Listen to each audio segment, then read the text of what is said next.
cerimônia do recebimento da aeronave Embraer KC-390 pela Força Aérea Brasileira. O presidente participou da cerimônia, como é sabido por vocês, de recebimento desta aeronave na ala 2 da Base Aérea de Anápolis. O desenvolvimento desta aeronave, já vem sido dito de há muito, é um êxito para a indústria aeronáutica brasileira em termos de inovação tecnológica. Seguem-se outros eventos de agenda que, para ganharmos tempo, eu vou pular aqui. Ministério da Cidadania.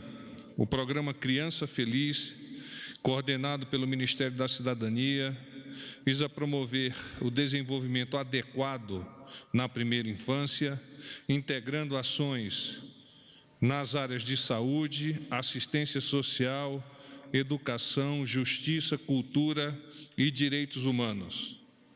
O programa atende gestantes e crianças de até 3 anos de idade que recebem um Bolsa Família e de até 6 anos que recebem um benefício de prestação continuada BPC, por intermédio de visitas semanais de técnicos capacitados que orientam sobre o seu desenvolvimento. O programa foi escolhido como uma das iniciativas mais inovadoras do mundo pela Cúpula Mundial de Inovação para a Educação, WISE Award 2019.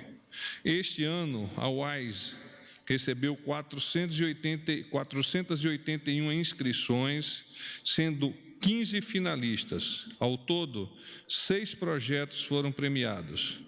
A premiação reconhece e promove projetos comprovadamente eficazes que abordam desafios mundiais na área da educação. Entre os critérios analisados pelo júri estavam a inovação e a capacidade de os programas transformarem indivíduos e comunidades. O ministro da Cidadania, Osmar Terra, destacou que o programa Criança Feliz teve um apoio decisivo do presidente Bolsonaro e da primeira-dama Michele Bolsonaro. Nesse governo, mais que dobrou o número de atendimentos e vamos chegar a 1 milhão de crianças acompanhadas ainda este ano.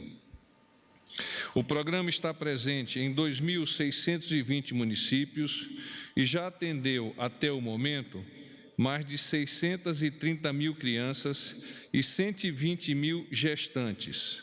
No total, foram realizadas mais de 19 milhões de visitas por cerca de 18 mil profissionais.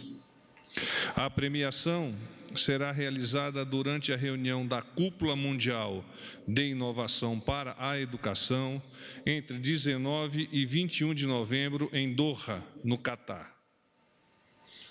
Cidadania e IBGE vão criar maior banco de dados sobre famílias de baixa renda do país. O Cadastro Único, coordenado pelo Ministério da Cidadania, será integrado à Pesquisa Nacional por Amostra de Domicílio Contínua, a PNAD Contínua, realizada pelo Instituto Brasileiro de Geografia e Estatística, IBGE, para aprimorar informações sobre a pobreza no Brasil e subsidiar o governo federal para desenvolver políticas públicas de grande impacto. Essa é uma parceria firmada entre o Ministério da Cidadania e o IBGE e vai ampliar o banco de dados com informações sobre a situação das famílias de baixa renda no país e tornar mais eficaz a identificação de suas demandas. Ministério das Minas e Energia. O Ministério das Minas e Energia, MME, promove, a partir de hoje, o Workshop Internacional de Modernização do Setor Elétrico, que tem por objetivo discutir temas como segurança do suprimento elétrico, formação de preços e desenho de mercado, objetos de estudo do Grupo de Trabalho de Modernização, instituído em abril deste ano. O GT de Modernização do Setor Elétrico é formado por integrantes do Ministério das Minas e Energia, da Agência Nacional de Energia Elétrica, da Câmara de Comercialização de Energia Elétrica, da Empresa de Pesquisa Energética e do Operador Nacional do Sistema. A atividade é o 6º evento público realizado pelo GT e conta com especialistas de renome mundial. A programação é composta por 3 sessões: mecanismos de adequação e expansão, formação de preços e licitação e regulação de abuso de mercado. O evento é uma parceria com a Agência Internacional de Energia, o Banco Mundial, o Banco Interamericano de Desenvolvimento e a Embaixada dos Estados Unidos da América. Dito isto, coloco-me à disposição de vocês. Boa tarde, porta-voz Carla Araújo, do Valor Econômico. Tudo bem? Bom com as férias, Carla? Foram ótimas. Que bom, então. Obrigada. Eu queria saber, o presidente sancionou hoje à tarde a medida provisória que concedeu pensão vitalícia para as crianças com microcefalia. No discurso, ele fez uma fala até bastante dura, pedindo que os parlamentares não mudem o texto da MP por uma questão orçamentária. Mas ele chegou a dizer, pediu para que eles não fizessem demagogia, já que não tiveram competência ou caráter para fazer essa medida em governos anteriores. Eu queria entender por que, o que levou o presidente a ter essa fala tão enfática, até um pouco, enfim, brava aí com os parlamentares, nesse momento em que ele só está enviando a MP ainda nem chegou no Congresso. Ele já tem alguma informação de que essa MP pode ser alterada, que há lobby para aumentar esse valor do benefício e outras coisas. E aí uma segunda questão, mais cedo ele falou sobre uma possível flexibilização do teto de gastos. Eu queria saber em que... Perdão? O presidente falou no Alvorada hoje de manhã sobre uma possível flexibilização no teto dos gastos. Teto de gastos, sim. Eu queria saber em que pé que está essa discussão, se é uma medida pensada a curto prazo já, ou como é que está essa questão. Obrigada. Obrigado. Com relação à primeira pergunta, o presidente não fez nenhum comentário, eu não posso fazer uma tradução do pensamento do presidente a partir da impossibilidade de esclarecer junto a ele. Com relação à sua segunda pergunta, a lei do teto de gastos do governo foi aprovada pelo Congresso em 2016, limitando o crescimento das despesas ao índice da inflação do ano anterior. O presidente da República defende uma mudança nessa lei, pois, se isso não for realizado, não for feito, nos próximos anos, a tendência é o governo ficar sem recursos para pagar despesas de manutenção da máquina pública. O governo não irá exigir mais impostos da sociedade para conseguir equilibrar as contas públicas. Então, é preciso mudar a dinâmica das despesas obrigatórias. Se isso não for feito, a partir de 2021, o teto dos gastos já será um problema, pois a dinâmica dita acima atual faz com que cada vez mais falte espaço para investir. A equipe econômica anda a estudar a melhor forma de solucionar este problema, claramente em consórcio com os nossos congressistas. Boa noite, porta-voz. Eduardo Oliveira, Folha do Brasil. Tudo bom, Eduardo? Tudo na paz. O presidente Jair Bolsonaro vai se licenciar do cargo antes da cirurgia do dia 8 de setembro, durante o período que estiver anestesiado? Isso foi, inclusive, alvo de dúvidas por parte de vocês ao longo do dia. Então, a fim de dirimir essas dúvidas, eu informo que o presidente da República, Jair Bolsonaro, passará o cargo de chefe do Poder Executivo ao senhor vice-presidente da República, Hamilton Mourão, no período compreendido entre domingo, dia 8 de setembro, e terça-feira, dia 10 de setembro, a fim, naturalmente, de submeter-se à cirurgia agendada. Então, nesse espaço de tempo, o general Mourão estará na chefia do Poder Executivo, como normalmente se faz e está previsto na ata constitucional. Boa tarde, porta-voz. Jussara Soares, do Jornal Globo. Jussara? Tudo bem. Porta-voz, queria saber se os vetos do projeto de abuso de autoridade saem hoje, né, porque o limite é amanhã, e queria saber se dá para o senhor adiantar quais serão.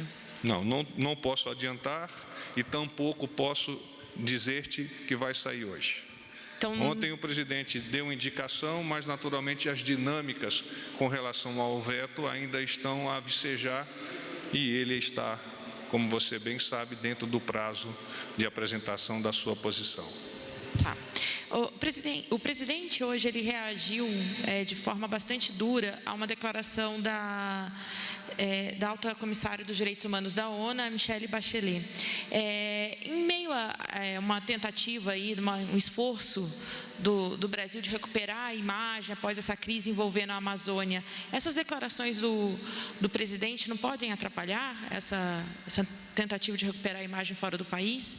Bem como também, como ele está indo para a Assembleia da ONU, ele disse que vai até de cadeira de rodas se for preciso, se isso também não pode atrapalhar. Não vamos ficar adstritos aos comentários da senhora Michelle Bachelet. A declaração atribuída à senhora Michelle Bachelet nos indica que a comissária das Nações Unidas desconhece a situação política brasileira, menospreza a plena democracia que vivemos hoje e, ainda, divulga para o mundo informações que destoam totalmente da realidade do nosso país. Boa tarde, porta-voz. Matheus Rodrigues, da TV Globo. Matheus. Tudo bom? Duas perguntas. Ainda sobre os vetos, ontem o presidente se reuniu com a AGU, o CGU, o ministro Moro e o ministro Jorge Oliveira para falar sobre isso. Havia uma previsão fora da agenda de outra reunião hoje. Como o senhor não detalhou a agenda, eu queria saber se ela aconteceu, se ela ainda vai acontecer, se o presidente ainda se reúne sobre o assunto ou se já está... Assim, o documento já está fechado, se o senhor sabe disso. Ontem, o senhor presidente, junto com essas autoridades que você já elencou, esteve a discutir os vetos, aprofundaram e praticamente fecharam esse despacho. Mas, como eu respondi, salvo juízo a Carla, trata-se ainda de momento de apreciação do senhor presidente, aprofundando, negociando, se nós pudermos dizer assim, sobre os vetos, a fim de que eles possam ser apresentados definitivamente à sociedade e ao Congresso. Mas não tem reunião? Não temos. E outra pergunta, porta-voz. A gente ouviu hoje de congressistas, enfim, os nossos setoristas lá no Congresso, que talvez o ministro da Saúde estivesse de saída, que houvesse uma demissão. Há alguma coisa nesse sentido? Não é verdade. Não é verdade. Boa noite, Ingrid Soares, do Correio Brasiliense. Tudo bem? Tudo. Ainda sobre o indicado para a PGR, eu queria saber se essa indicação sai amanhã ou se ela pode ficar para depois da cirurgia. O presidente tem se pronunciado no sentido de que a seleção com relação à chefia do PGR ocorrerá no momento mais adequado, segundo a sua análise.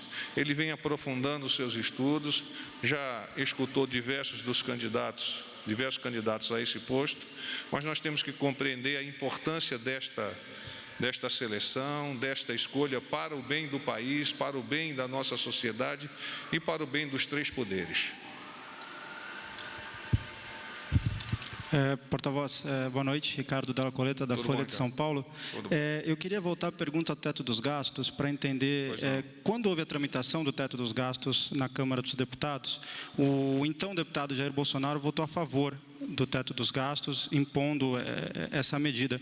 Eu queria saber por que ele mudou de opinião ao longo desses 3 anos e se a situação de limitação do gasto que a gente está vivendo hoje, se isso não foi avaliado pelo presidente quando ele proferiu seu voto na Câmara dos Deputados em relação a essa matéria. Muito obrigado. Eu que agradeço. As pessoas evoluem à medida que percebem as modificações da conjuntura e das perspectivas socioeconômicas, em especial no fato e no país que nós vivenciamos. Porta-voz, há mais detalhes... Qual é o seu nome, por favor? Jonas, Agência Brasil. Há mais detalhes sobre essa intenção, sobre a forma, o que poderia ser flexibilizado ou não? Não, está sob a análise do Ministério da Economia, consociado com as orientações do nosso presidente da República, e a partir desta análise, que é naturalmente técnica, o presidente deliberará e poderá eventualmente apresentar algum projeto, alguma ferramenta legislativa ao nosso Congresso. Boa noite, porta-voz. Lisandra Paraguaçu, da agência Reuters. O presidente do Chile, Sebastián Piñera, respondeu ao presidente as críticas que o presidente fez à ex-presidente Michelle Bachelet e disse que não concorda em absoluto e que é preciso respeito ao tratar de questões dolorosas, como foi a questão da ditadura no Chile. Eu queria saber se o presidente comentou alguma coisa e se o senhor tem alguma resposta em relação a isso. Não, até o momento o presidente não me comentou, não fez qualquer apreciação sobre o comentário do presidente do Chile. Porta-voz, boa noite, Júlia Lindner, do Estadão. Eu só queria completar essa pergunta, porque o senhor comentou as falas feitas pela comissária da ONU, mas não sobre o que o presidente falou. Eu as comentei porque sobre as falas, ou a fala da senhora Michelle Bachelet, eu tive o contato com o presidente e o arguí no tocante a essas palavras. Não tive a oportunidade de arguí-lo no que se refere ao presidente Sebastián Piñera. Mas ele reafirmou o que ele disse mais cedo sobre a Michelle Bachelet? Não, com relação a Michelle Bachelet, nós já apresentamos um texto que eu vou repeti-lo. A declaração atribuída à senhora Michelle Bachelet nos indica que a comissária das Nações Unidas desconhece a situação política brasileira, menospreza a plena democracia que vivemos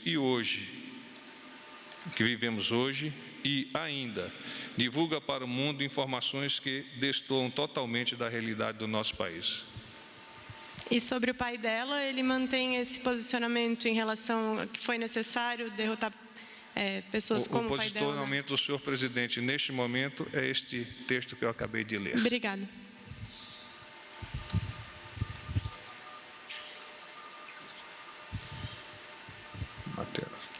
Só para uma questão... Está desligado, Jussara, eu acho. Oi.